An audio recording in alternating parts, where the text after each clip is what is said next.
जय श्रीमन नारायण। ए पर जे टिप्पणी हम करे जा रहल बा रामानुजदास श्रीमान गट्टू वेणुगोपाल स्वामी जी के द्वारा दिहल गयल बा।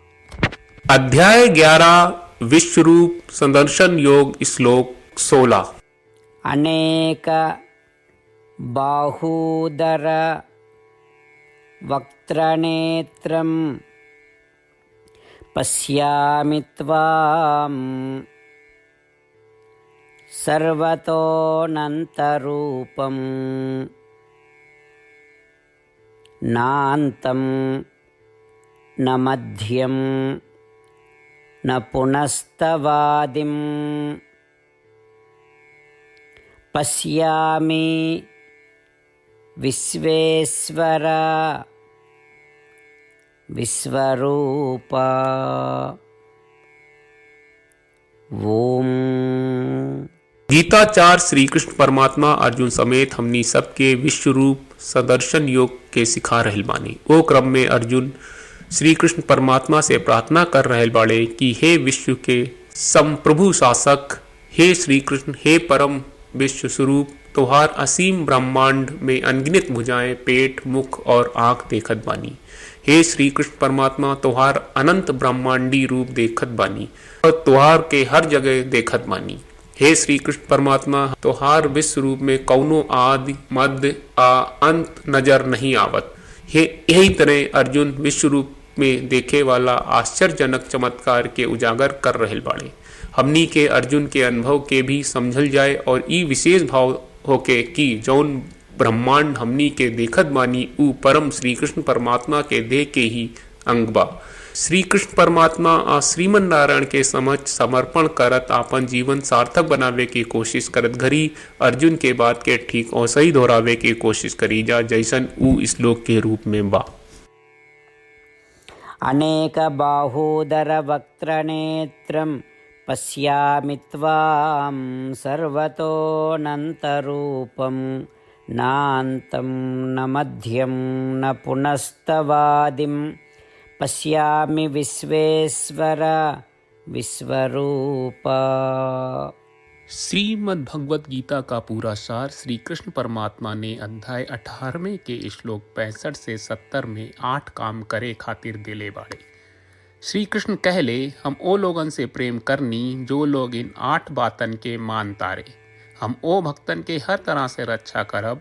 श्री कृष्ण परमात्मा के द्वारा बोलल गईल संपूर्ण भगवत गीता सुनला के बाद अर्जुन कहले, करिष्ये वचनम त्वा, जेके मतलब बा कृष्ण मैं वही करब जौन आप कही।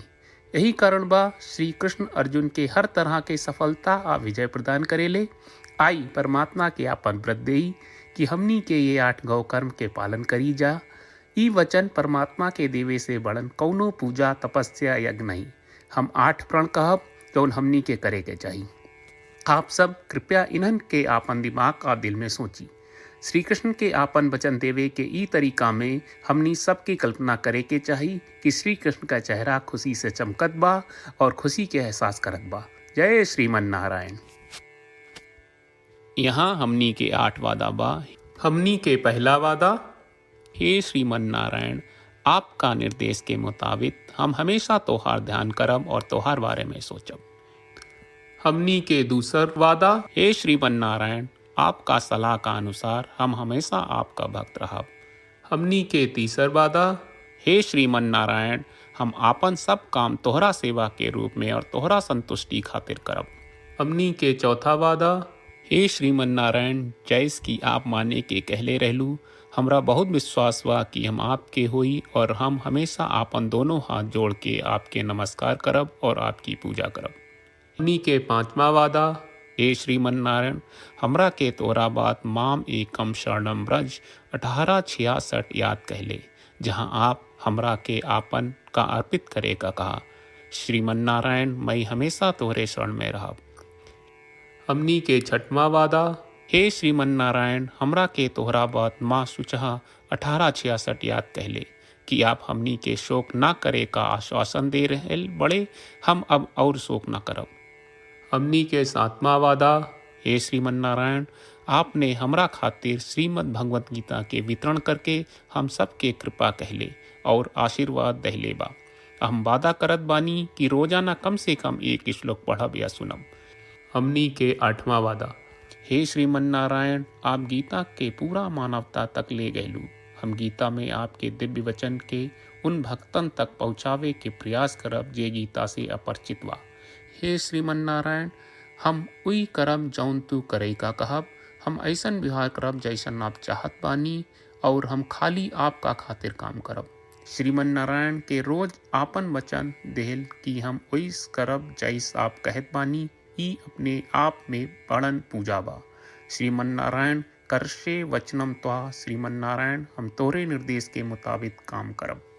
सर्वम श्री कृष्ण अर्पणम अस्तु। जय श्रीमन नारायण। अनेक बाहूदर वक्त्रनेत्रं पश्यामि त्वां सर्वतोऽनन्तरूपं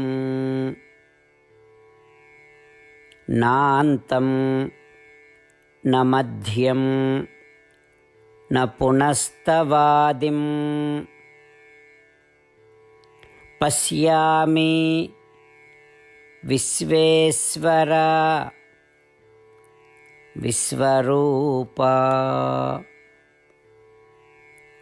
ओम अनेकबाहूदरवक्त्रनेत्रं पश्यामि त्वां सर्वतोऽनन्तरूपं नान्तं न मध्यं न पुनस्तवादिं पश्यामि विश्वेश्वर विश्वरूप।